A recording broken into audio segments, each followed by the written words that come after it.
Even the prettiest of homes can become house of horrors. Today I'm teamed up with a real-life Ghostbuster, aka home inspector, and she's going to share with you some of the scariest things she has seen. And you're going to want to stick with us because we're going to look behind the walls at some of the things that can be rather costly to fix, replace, or correct. And when you're spending a lot of money, well, that can become very scary. Are you ready?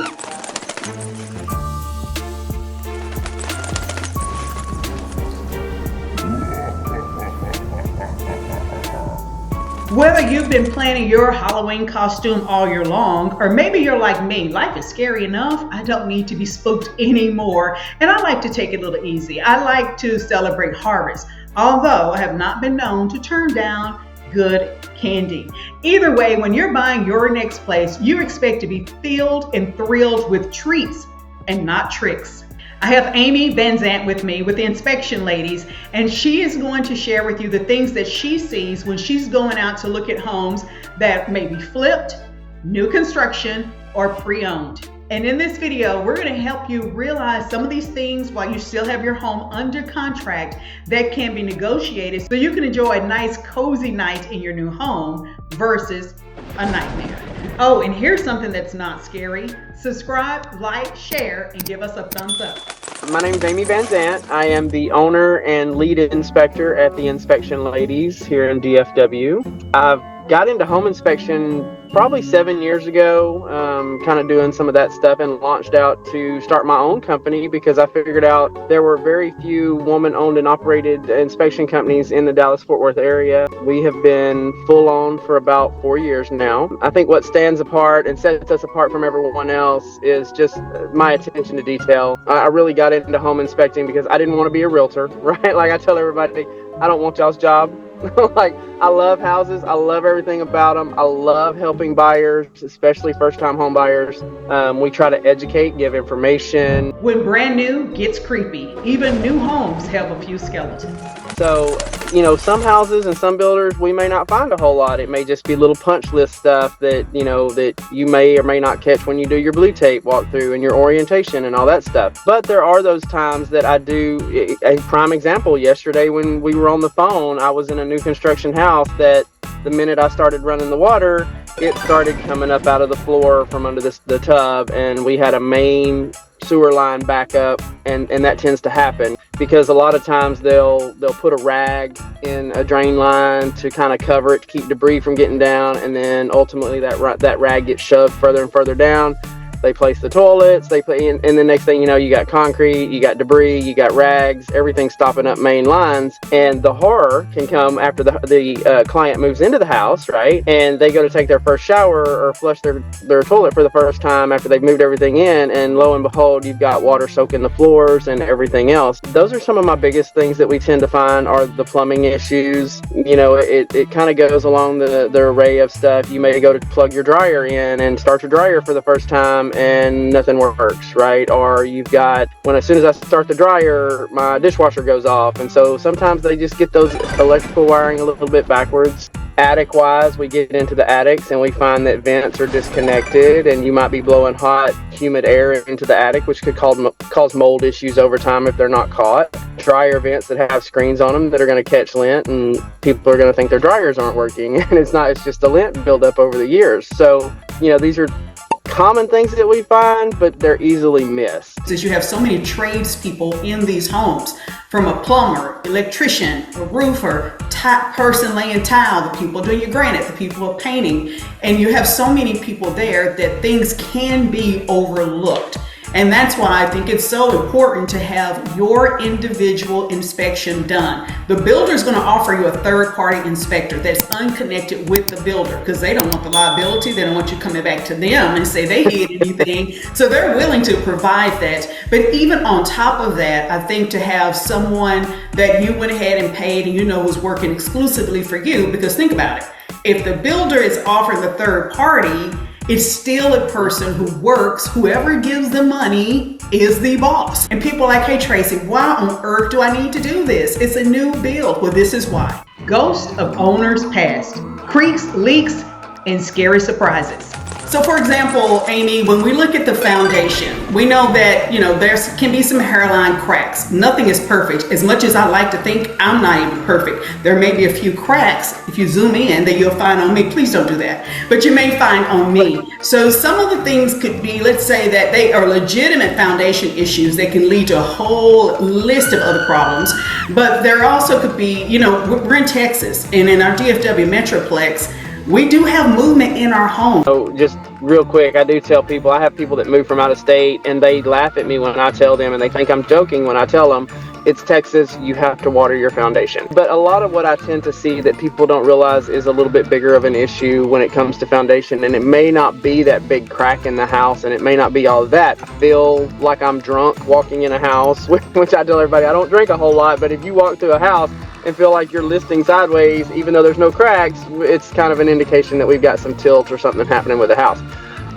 Doors sticking. It may not be a visible crack in the ceiling, but those kind of things tend to point us towards the house has movement. Like the house as a whole is on a floating type foundation, so it could tilt to one side and there never be a crack in that house one. So certain areas, the bedrock's better than others, so it really kind of depends on areas, but looking at those things, which is why we come in and check all of it out, and I run into a lot where people are like, well, we had foundation work done 3 years ago, but if you had foundation work 3 years ago and I still have doors that are not closing properly and everything else, there may have been movement since then. So we do tend to say, hey, foundation company costs you $0 to come out and take measurements. If anything, it provides baseline measurements for people. And that way you'll start, avoiding that hassle of within 3 or 4 years, we're still moving. Then we get cracks, then we get plumbing separations, then we get all kinds of other stuff. So yeah, and if someone has had foundation work done, always ask for the warranty and is it transferable. If they can't produce those Correct. things, we have a whole nother conversation. So you're going to want to reach out to me and we'll get to the bottom. Did you see I do that foundation bottom? We'll get that's a good one. When it comes to roofs, yes, I'm looking for hail damage. I'm looking for the missing shingles. Inside the attic structure, we tend to look, even to your point, if the roof's been recently replaced, I'm still looking for signs that this roof was leaking at one point in the past, that we may end up having some of the roof decking in the attic showing water damage or rot or anything like that. Signs inside the house that yes, brand new roof on the house, but how bad was it before they replaced it? Was it to the point that we had water leaking through like a sieve coming into the house, and now we've got potential for, again, mold, wood rot, all that good stuff going on inside the house? Are we shedding water? Are we going to keep water from running down the side of the house and ruining siding? Different things like that is kind of what we look for. As far as plumbing goes, I think a lot of that's going to kind of depend on the age of the house and whether or not, it's cast iron plumbing. Some of those older ones, sometimes we get into the early 80s, 70s houses that are not necessarily cast iron, but they may be what they call ABS piping. So there's all kinds of different, through the decades, all kinds of different plumbing lines that were put in. Again, a lot of it inside the house is what I call cosmetic honeydew type stuff. But as far as main lines go, a lot of what we're looking at on the older houses has the main line been replaced? Because that's a big one for cast iron. Now, sometimes on those you can run a camera down and it looks great and there's not necessarily any crack, but once we're starting to get over 50 years old and we're starting to get into cast iron, because of the ground movement in Texas, you're going to have the potential for separations later on down the line. Does that necessarily mean that somebody should run from a house just because it has cast iron? No. But it does mean that, hey, say for what I tell everybody, as far as electrical, again, we're getting into the older houses. A lot of what we're going to call out is, even a house that's a year old is not going to be up to the most current standards. The type of wiring, aluminum wiring in houses, not necessarily a bad thing. Everybody freaks out about aluminum wiring. It really depends on how they make the connections if they updated the house. With the way we have everything nowadays, as you start to get loose receptacles in houses and they're wiggly and you're plugging stuff in and out and your plugs are falling out, you can arcing causes house fires. That's just the bottom line, right? Like missing arc fault breakers at panels in older houses was something that was designed to combat that, right? So if it sensed arcing or any kind of spark, it would kill the breaker, kill the power to the house, reduce the chance of house fires. Loose wires, loose receptacles, things like that are going to get called out as far as electrically goes. The panel itself, missing the arc fault breakers, whole house surge protection. I do tell people if the house is over 25 years old, it may be worth considering upgrading the panel at some point, because breakers tend to wear out, and they're gonna get weak, and they're not gonna do their job if something goes wrong on that electrical system, and it's not gonna break and kill the power, which increases the risk of house fire. So HVAC is another one. If a house has R22 Freon on it on an older unit, I'm talking probably early 2000s and on back to the 90s prior, that system may be working great the day of the inspection or the day you move in, but chances are it's going to go down because it's an older system. And once it starts having issues, it's not something they can just come in and patch up. It's pretty much full replacements at that point because it's black market Freon. Maintaining HVAC systems are going to be the key to everything, like twice a year maintenance and all of that good stuff. It's going to help go a long way to that, but you're buying a pre-owned house. You don't know in the last 20 years how that was maintained. So that's kind of the scary parts of that. Not spooky, but a spectacular idea. Like, share, subscribe, and give us a thumbs up. Now, back to the video. Some flips are flops. Trick or treat it. The flip edition. Got it. Yeah, no, this was the part I'm like, yeah, we're going to dive into this because this is what I see all the time, right? Like so they're bad. Some of them are bad. We're just going to put it that way. They come in, and I truly believe there's a difference between flippers and renovators. I tell everybody that there's a huge difference. So what we tend to find is it may be a 1947 house, and you walk in and you're in your buyers, and as a buyer, you're like, oh, this is beautiful. The beautiful countertops. We've got beautiful fixtures. We've got beautiful paint, like they've completely redone this, and you don't look at the electrical, you don't look at the plumbing, you don't look at the HVAC, you don't look at, and then when the home inspector comes in and I open it up and we've got a 1974 HVAC, and we've got a Federal Pacific electric panel, your major mechanicals have not been touched on flips. And I run into that probably 90% of the time. And people have come in, and then if they have done it on a lot of them, if they have replaced it, they had their buddy, they bought him a 6-pack of beer and said, hey, come install this for me, and they're not licensed. And as long as they're doing that work, sometimes they do have to pull tags from the city, but that doesn't mean anything necessarily. So yeah, I mean, a lot of times I may find a brand new water heater in a flip, but it's all hooked up wrong, or the work's just what I call shoddy work. So some do, some, not to take away from those that do the good work, but since we're focusing on this scary part of it, know what you're looking at and really look through it. Sometimes we fall in love with what we see versus looking at the character. Oh, that's really good analogy, right? It's almost like relationships. When you go into these flip homes, they're beautiful. They look great. You fall in love with what you see. But when you really start to look at the character of the home, meaning the things you don't already see, like you said, the electrical, the plumbing, sometimes the foundation, it is so shocking. Yes, correct. And and it's one of those, I tell everybody, probably the scariest one I've ever seen, and it really wasn't a flip. It ended up being a log cabin that was a build-it-yourself kit. And so somebody had purchased this, where the company comes out and they set up the 4 walls, and then you have to finish out everything, right? Electrical, you have to finish it all out. She loved it. Beautiful log cabin, beautiful everything. But once I got to going through it and I said, look, I started pointing stuff out to her, and by the end of it, she finally was still kind of, I really love this house, but it's so beautiful. And I'm like, look, this was straight up done by somebody that did not know what they were doing. You got this happening, you've got wires hanging, you've got bad plumbing, you've got fire hazards everywhere, and it was just the most awful house I've ever done. I didn't even charge her for that inspection. I think one of the biggest things is outdoors is, let's go to looking at how the landscaping around was maintained is a big thing, and for me that plays in more to the conducive conditions for wood destroying insects like termite, carpenter bees, carpenter ants.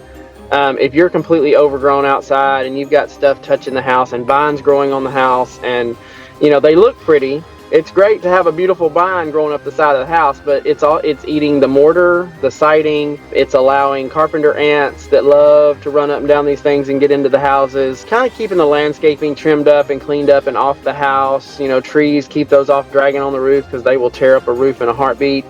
Several other things that we see outdoors. I know we talked a little bit about pools yesterday, and everybody loves a beautiful pool. And when they go to sell it, they're gonna have it cleaned. But then you really kind of need to look at the surface, look below the water to see what you're seeing. What does the surface of the pool look like? Is the equipment leaking? Do we have safety things in place so that the insurance will help, give us a break for having a pool, such as alarms on gates to keep the public out, right? Like, it's not necessarily safety for you or your family. It's about keeping the public out of your pool, and that teenage kid that decides he wants to steal some of the goodies out of the fridge and go play in the pool of the neighbors because they're not home. So outdoor kitchens, that's kind of what we were talking about yesterday, that I don't, like I said, we look at them, if there's electrical wiring through it. Of course, I'm looking for the GFCIs, which I call the little push button resets, the poppy doos, so that if it senses any fault in the electrical equipment, it'll kill that. Sinks, we check plumbing if we can run them. Gas grills, I may turn it on to make sure if most of those are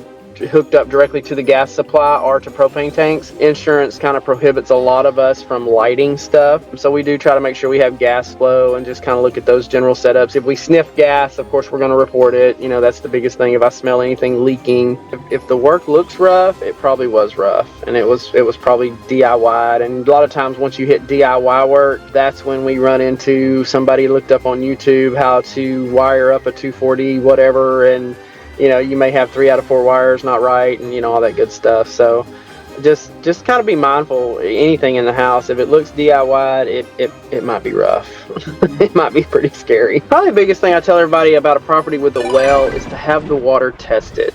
We pull water samples, we take them to the county lab looking for bacteria. Sometimes there are strains of E. coli and coliform that are not going to make you sick, but they have that potential. So anytime we run into that bacteria, we tell everybody it's a yearly maintenance. Just bleach your well. It's a bottle of bleach down the well, running it through your house lines, and that'll help in the long run, help save your water heater from getting that bacteria buildup and that nasty sulfur water smell that you get. Help keep you safe, keep your family safe. Functionality of it, we look to see if the wellhead's low, if it's getting sand, drawing up into there and stuff like that. Look for leaks on the plumbing and stuff. So if you're moving way out in the country, you might as well just plan on well maintenance. Septic systems, it's really going to depend on the kind of system that is there. I usually tell people with what they call a conventional system, which is letting the microbes and all the natural bacteria in the tank do all the work and break all the nasty stuff down. As long as you're not seeing those or smelling those, you're usually in a pretty good shape. It's once you start seeing water coming out of the ground or smelling it that you've got an issue with those. Also with those, for us city dwellers that are used to dumping all the stuff down the drain with conventional systems, because it is using microbes and organic to break down matter, you can't be putting a lot of bleach down your house. You can't be putting a lot of chemicals down your drains, because it will kill all that bacteria, which in turn creates problems with your conventional systems and the organisms doing the work, right? Now, if you do have a house that has what they call an aerobic system, which actually uses water and air, sorry, there's water in it already, uses air to kind of break down all of that organic matter and all of the, the stuff we send down the drains, then you're good. You can put the bleach and stuff down there, and it's not going to hurt it. It's ideal to do that, right? Because you don't want stinky sprayers at that point. But with those, it becomes all the electrical issue and the pumps, and making sure that, again, having those septic systems, even weather system, conventional or aerobic, having them pumped every 3 to 5 years and having them cleaned out, and again, getting into the well maintenance. So everybody thinks country life is great, and it really is, because I'm from the country and that's why I grew up. But you also have to consider and add those factors in of just well maintenance and septic maintenance and everything else. If you're thinking about purchasing a home as soon as you get under contract, give Amy Van Zandt a call with the Inspection Ladies. Her information is in the description part of this video. I've used Amy on several different occasions, and she will be very thorough and walk you through every step of the way. Hey, I'm Tracy Terrell with the DFW Life, and I help people buy and sell homes in and around our Dallas-Fort Worth Metroplex. And buying your next home should not be creepy. It should not be scary. It should not be horrible. It should be a treat. And that's exactly the experience we want you to have. And if you're thinking about moving in our Dallas-Fort Worth Metroplex, give me a call. Let's get connected so we can better discover which community, city, suburb is the best place for you to create your new memories and call home.